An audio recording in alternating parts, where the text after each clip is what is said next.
இசையமைப்பாளர் தேவா அவர்கள் திவினேஷுக்கு பரிசு ஒண்ணு குடுத்திருக்காரு அப்படிங்கிற தகவல் தான் சமீபத்தில வெளியாகி ரொம்பவே வைரலா போய்க்கிட்டு இருக்கு.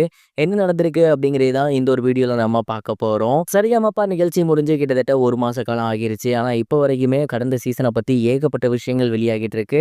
குறிப்பா ஃபைனல்ஸ் முடிஞ்சதுக்கு அப்புறம் நெறைய பேர் வந்து திவினேஷ் அவர்களுக்கு கால் பண்ணியிருக்காங்க, விஷ் பண்ணியிருக்காங்க.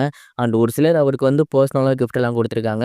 அந்த வகையில பிரபல இசையமைப்பாளரான தேவா அவர்கள் திவினேஷ் அவர்களுக்கு கிஃப்ட் ஒண்ணு குடுத்திருக்காரு. அது இப்ப இல்ல. கிட்டத்தட்ட ஃபைனல்ஸ் முடிஞ்ச 1 வாரத்துக்குள்ளேயே பார்த்தீங்கன்னா, அவரு கால் பண்ணி பேசி கிஃப்ட் ஒண்ணு குடுத்திருந்திருக்காரு. அந்த ஒரு கிஃப்ட் என்ன அப்டின்னா, ஒரு மியூசிக் இன்ஸ்ட்ருமெண்ட்ட தான் பார்த்தீங்கன்னா, அவரு வந்து குடுத்திருக்காரு. ஒரு பியானோ குடுத்திருக்காரு. நீங்க இத வந்து நல்லா வாசிச்சு பழகுங்க.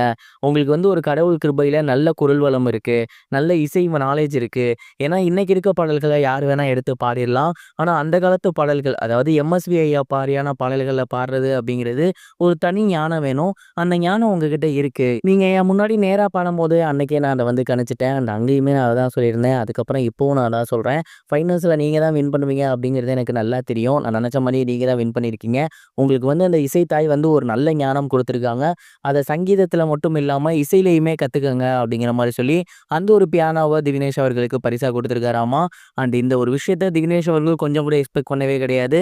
ஏன்னா எத்தனையோ பேர் வருவாங்க, ஆன் ஸ்கிரீன் பேசிட்டு அப்படியே விட்டுட்டு போயிருவாங்க. பட் ஆன் ஸ்கிரீன் இல்லாம ஆஃப் ஸ்கிரீன்லயுமே அவர் வந்து முழு மனசார திவினேஷ் அவர்கள பாராட்டியிருக்காரு. அது மட்டும் இல்லாம ஃபைனல்ஸ்ல வின் பண்ணதுக்கு வாழ்த்துக்கள் சொன்னதோட மட்டும் அல்லாம, ஒரு பியானோவ பரிசா குடுத்து, நீங்க இசையும் கத்துக்கங்க அப்டின்னது உண்மையிலேயே மிகப்பெரிய ஒரு விஷயம். ஏன்னா, தேவா சார்லாம் ஒரு லெஜெண்ட் அப்டின்னு தான் சொல்லணும். அப்படியாப்பட்ட நபர் வந்துட்டு ஒரு சின்ன பையன இவ்ளோ என்கரேஜ் பண்ணி வளர்த்து விடுறது அப்படிங்கிறது உண்மையிலேயே மிகப்பெரிய விஷயம். அதுக்காக தேவா சாருக்கு நன்றி கூட அவங்களோட ஃபேமிலி மெம்பர்ஸ் அந்த ஒரு டைம்லயே சொல்லியிருந்தாங்களாமா. அண்ட் இந்த ஒரு விஷயம் தான் இப்ப சோசியல் மீடியால பயங்கர வைரலா போய்க்கிட்டு இருக்கு. நீங்க இத பத்தி என்ன நெனைக்கிறீங்க? மறக்காம கமெண்ட் பாக்ஸ்ல ஷேர் பண்ணுங்க. இது ஒரு புறம் இருக்க, தமிழ் சினிமா மட்டுமல்லாது, ஒட்டுமொத்த இந்திய சினிமாவுமே அடுத்து மிகப்பெரிய அளவுல எதிர்பார்த்துட்டு இருக்க படம் கூலி. லோகேஷ் கனகராஜ் அவர்களுடைய இயக்கத்துல சூப்பர் ஸ்டார் ரஜினிகாந்த் அவர்களோட நடிப்புல இந்த படம் மிகப்பெரிய பொருட்செலவோட உருவாகி வந்துட்டு இருக்கு.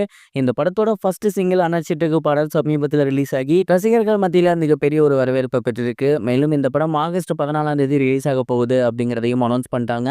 அண்ட் இந்த ஒரு நிலையில ரசிகர்களோட மிகப்பெரிய ஒரு கேள்வி என்ன அப்படின்னா, இந்த படத்தோட இசை வெளியீட்டு விழா எப்ப அப்படிங்கிறது தான். அண்ட் அந்த ஒரு தகவல் சமீபத்தில கிடைச்சிருக்கு. வரப்போற ஜூலை 27ஆம் தேதி இந்த படத்தோட இசை வெளியீட்டு விழா நடக்க போகுதாமா. நேரு உள் விளையாட்டு அரங்கத்தில அந்த இசை நிகழ்ச்சி நடக்க போகுது அப்படின்னும், ரொம்பவே பிரம்மாண்டமா இந்த ஒரு இசை நிகழ்ச்சிய ஏற்பாடு பண்ணிட்டு இருக்காங்க அப்படின்னு சொல்லப்படுது.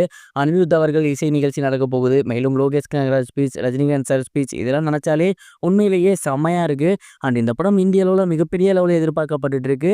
தமிழ் சினிமாவோட முதல் 1000 கோடி இந்த படம் அடிக்குமா அப்படிங்கிறத பொறுத்து இருந்து தான் பார்க்கணும். நீங்க என்ன நினைக்கிறீங்க? மறக்காம கமெண்ட் பாக்ஸ்ல ஷேர் பண்ணுங்க. இதுவரைக்கும் கனெக்டிங் டிவிக்கு சப்ஸ்கிரைப் பண்ணனா மறக்காம சப்ஸ்கிரைப் பண்ணிக்கங்க.